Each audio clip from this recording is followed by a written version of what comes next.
The topic is the Pythagorean Theorem. The problem is find the unknown length in the right triangle shown in the bottom. Now we know that this distance here is 48 inches. We know that this distance here is 55 inches, and we're looking for this distance right here. So the formula for the Pythagorean theorem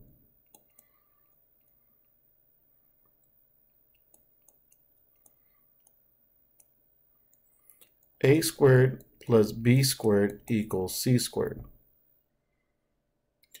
Each side represents the measurement, and we'll say that this will be A and this will be B. They're called legs.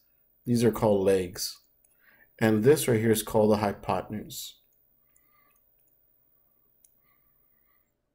So we have 48 squared plus 55 squared is equal to c squared.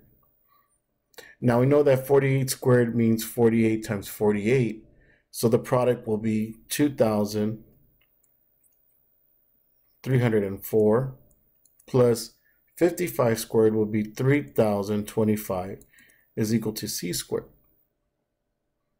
We're going to add those two measurements, we're going to add those two values, and we get 5,329 is equal to c squared. And then to find c, we're going to use the square root property and find the square root of both sides.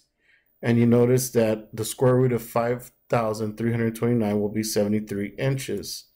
And that will be the length of the hypotenuse, which is the longest side.